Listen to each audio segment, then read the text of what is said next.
back to his court system again, and he'll tell you something, or when the police pull you over, and they'll say, do you understand? Right. But they're trying to bring you into their jurisdiction. What they're at being subtile, and you say, yeah, I understand, thinking it means, you think it means you understand what they're saying, you comprehend what he's saying. No, it means, are you willing to, give over your, basically come into under my jurisdiction. Right, to where I can stand over you. Right. Right. Give over power to them. That's what understand mean, that you're gonna stand under their authority. Right. That's the word I'm looking for. You give your authority over to them once you say, yes, I understand. This is part of his subtlety. This devil is subtile. You know? Like a spider can move on the web, but the fly, he gets entangled in it. He's stuck. He touched that web and he's stuck. Right. So that's us in this system. We can't maneuver in this system, but this devil can because he's subtile. You know, he can move in ways that we can't. And we always talk about here at this camp how the laws that he put out, they don't apply to the elite. They apply to us as citizens of this United States corporation. They apply to the citizens of this corporation, going back to what we spoke on earlier. The Rothschild can come out here and shoot a man cold blood in the head, blow his brains out. Fox News can get it on camera, and they won't do a lick of time, won't even be brought into a court. Won't even be brought up on any charge. Because the penal codes don't apply to him. Yeah, brother. Yeah, it says now the serpent. This is Genesis 3:1. Now the serpent was more subtile than any beast of the field. So yeah, as the elder was talking about, as far as maneuvering, as far as slithering and being slippery, going back to those smooth words, anything that he does, he can maneuver out of it. Yeah. Cause he is the one, and I'm still holding that. I'm gonna bring that out real quick. Yeah, hey, brother, hey. You got every finger. Man, look, hey, let's get it. Hey, the scripture say, I think we brought that out last week or the week before, that he is not in trouble as other men. Yep, Psalm 64. Yep, that's right. That's right, yeah. I mean, hey, all of these things in which we're going over is to show you how these damn crackers get away with murder, man. But you want to trust him. You want to trust every word that this damn devil is talking about. Yep. You want to be, as the elder said, you want to be sitting up there at the Thanksgiving table that he lied to you about, sitting there eating turkey and ham and shit, putting on stupid ass Halloween costumes, man. Grown ass people. That's what you damn devils have done, man. You've corrupted the whole earth to have our people believe a lie. Right? Your people already believe lies. Just like I always go into. They love fantasy. Final Fantasy, Fantasy 8. Right. Fantasy football. You know? Myths. Mythology. You know? That's their thing. Because that's their what's the word? Base form of creativity. Lies. That's their form of creativity. These niggas can lie their ass off. You right, brother. They can create That's what you devils are good at, man. Lying. Verily. And being wicked as fuck. Homos. Pedophiles. Blood drinkers. And look, they smile because they know it, man. You can't hide. The scriptures even call you homosexuals. It's all in the scriptures, man. That's you being the man of sin being revealed. And Job bear witness that they're into bestiality. Yep. In the 30th chapter. He said, I would not have them to sit with the dogs of my flock. Right. Why? Why did Job say that? Because Job knew that he would try to fuck his dog. And Job would have to kill this goddamn dog because of this devil. Right, and let me say that. Yeah. It's the reason why the scripture says, bestiality is unlawful. That's for ham ass, okay, and for Esau. Alright? These are the people in the earth that you be hanging around with and shit thinking they cool. And even the scriptures that we talked about last week, the scriptures even call these Edomites dogs. Yep. Yeah, we went into that last. Yep. All of these are through the Spirit, we are uncoding these scriptures, man. To where when you can read with context. You can read with knowledge, wisdom, and understanding. That's right. Versus what this world is going to do is confuse the shit out of you. And ain't nobody gonna stand up for righteousness aside from the hopeful elect of Yahweh Shemiah Shah. Nobody else. I gotta mention it again that you read earlier. Yahweh Shemiah Shah is definitely a man of war. That's right. And right now, light is at war with darkness. You see? Spirituality is at war with carnality. You know? All these different aspects, the opposite, this Hebrew Israelite power.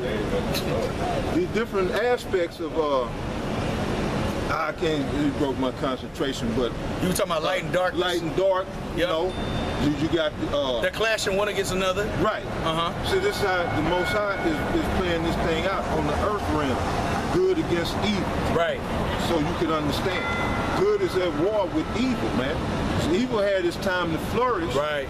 Now, good, righteousness is coming up, man. It's springing up from their seed, this seed of the word, and it's springing up and it's about to take down all unrighteousness, all wickedness, all abomination. You know, it's going to be taken down.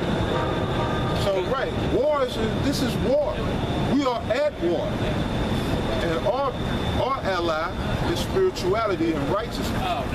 Their ally is darkness, lies, confusion, subtlety, underhanded tricks. This devil, this is in his bags of weaponry. But we know that good is going to triumph. Right, so we got Yahweh Basham Yahushua on our side. So yeah, brother. This is Daniel 8 and I'm gonna start at 23. Uh-oh. Yeah, I've been waiting on this one.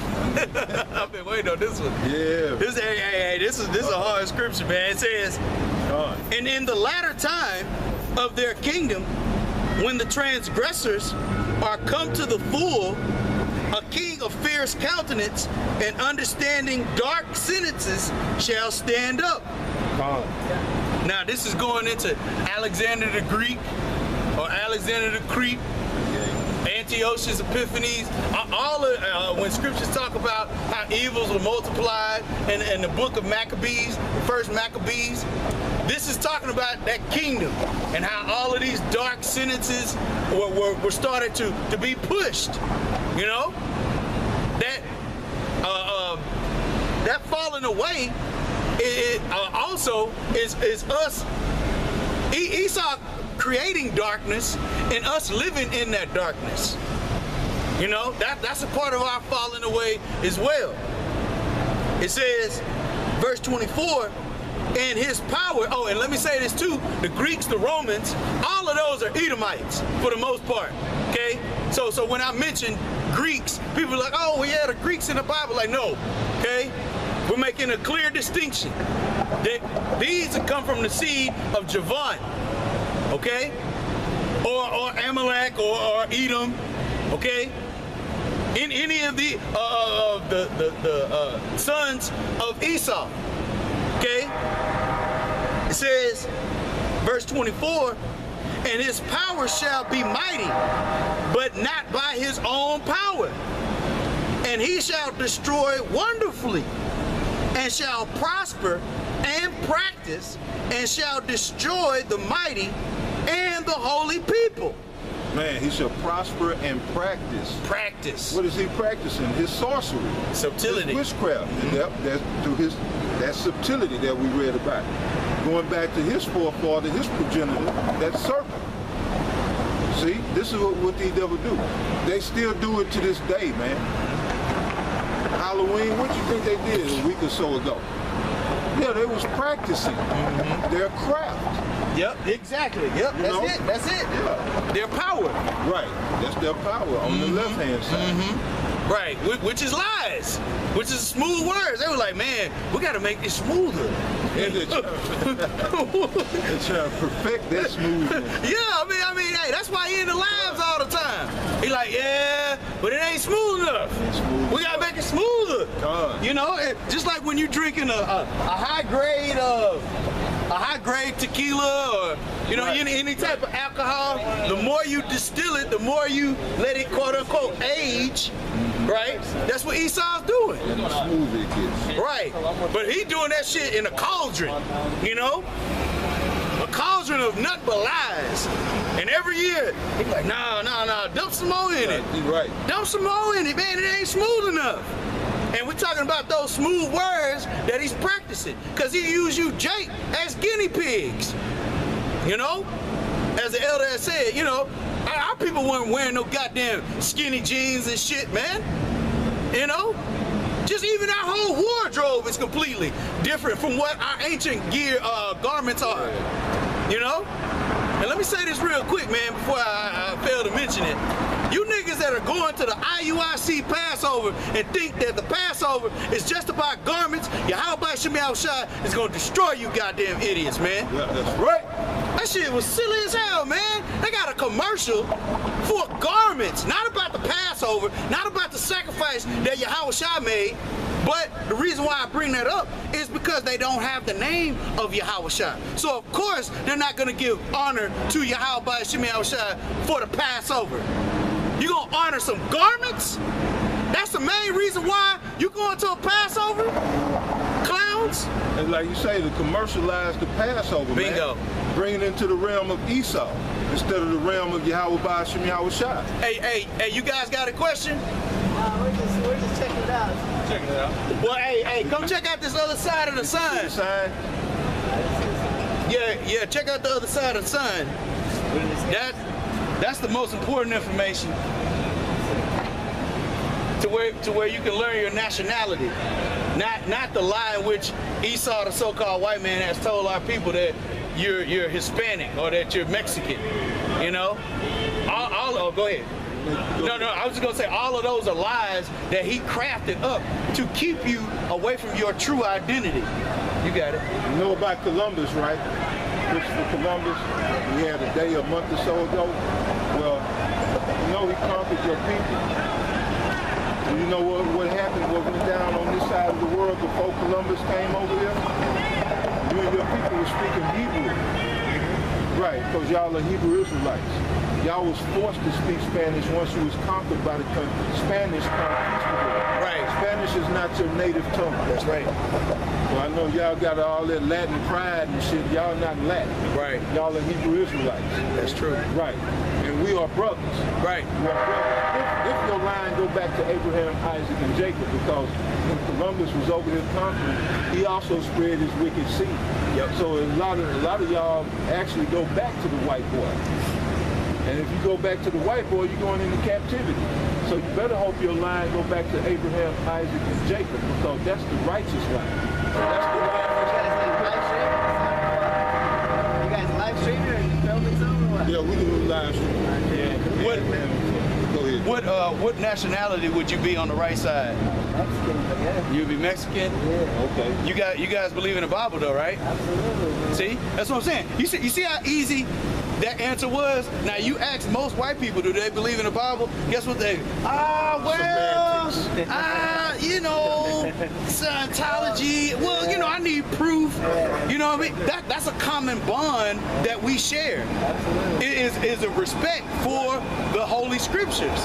Now what happens is Esau, hey, hold this up real quick. Esau will push this lie on our Latino and so-called Latino and Native American brothers and sisters to where they'll believe this because they believe that they're like, quote unquote, Jesus Christ. Because they, what you got? I'm going to that Romans 10. Okay, yeah, good. Well, What you had in mind, though? Is Romans 10 or 12? Did they have a zeal? Yeah, 10. Okay, 10. Okay. See, because our people are going to worship the Heavenly Father. What this devil, the so-called white man, does, he wants to put up these images to have our people worship this instead of what the Heavenly Father is described in the Bible. You know? These devils are liars, man. It's the real stuff. You know? Complete liars. Alright? Scripture says that they are the father of all lies, man. Look at them, man. You see wickedness just pouring off of them. And murderers to boot. Well, hold on. Before you leave, we're going to read the scripture. We're good, but God bless. How you going to say we're good when we're reading the scriptures? I asked you if you believe in the Bible. That's what I'm saying. So listen to the scriptures. Listen to the scriptures, man. Just, hold on, real quick. This is for your benefit, man. I understand. So listen, do not be ashamed of the gospel. I'm not ashamed. Okay, well then listen. Go ahead. It's in Romans chapter 10, verse 1. Brethren, my heart's desire and prayer to the Heavenly Father is for Israel, or for Israel, is that they might be saved. For I bear them record that they have a zeal of the Most High, Right. but not according to knowledge. You know what zeal is? Zeal is an unction or an eagerness, okay? You have a desire, okay, to please the Lord through the scriptures, but not according to knowledge. Go ahead. And where the word zealous come from is to have an infinity toward. So all people have an infinity toward a higher power, but because we're under the devil, we don't know how to worship him in spirit and in truth. You get nervous when we call the white man the devil, I notice. Nervous? You act like you're nervous. Me. Oh, okay, I'm just hungry, man. I'm about to get Well, we're giving you food right now. Hey, I am, absolutely. All right, so last thing before you guys go, you know that you're Israelites. You come from the tribe of Issachar. It will behoove you. It will be to your benefit to take a picture of that, okay, and to go home and to research it, okay. You just found out that this is the devil, okay. Last thing we're gonna give you before you leave is Revelation 1 and 13, real quick. I'll take a picture. Yeah, hey, that's a wise man, you know? Well, right, you should be as well. Because this is the image in which the Heavenly Father is in our people. You all came from brown people. Dark brown. You can't come from white and become brown, right? Yeah. So henceforth, the reason why you look brown is because you came from dark-skinned people. You got that? Which one you want? Oh, Revelation 1? Thanks for your guys' time, No, man. thank you. Yes, all right. Hey, y'all be easy, man. God bless, man. Hey, do a Google search, GMS. All right, bro. GMS. Take care, guys. All right, later, bro. Well, I went to saw. I'm surprised that shit ain't falling off. Boy, that's some crazy shit, man. You see that shit just hanging off there, bro? No, I wasn't there. You see that big ass pickle thing right there? Oh, I wasn't looking. Oh. All right, it's Revelation chapter 1, verse 13. And in the midst of the 7 candlesticks, one like unto the Son of Man, clothed with a garment down to the foot, Right? and girt about the paps with a golden girdle. His head and his hairs were white like wool, as white as snow, and his eyes were as a flame of fire, and his feet like unto fine brass, as if they burned in a furnace, and his voice as the sound of many waters. So this description here clearly is giving you a description of the Heavenly Father and the Son, Yahweh Shai. There is no way that image will reflect this. There's no physical way, according to what the brother just read. His eyes, No, my bad. his eyes are not red as a flame of fire. He don't have woolly white hair. Okay, his hands and his feet are not as unto brass, bronze, burned in a furnace. All of those things. Go ahead, brother. I was going to say, we read earlier in 2 Thessalonians 2 and 3 and 4 that he opposed it and exalted himself above all that is called God. This is in total opposition of everything I just read. From the white woolly hair, you see stringy brunette, blondish hair. Total opposition. Instead of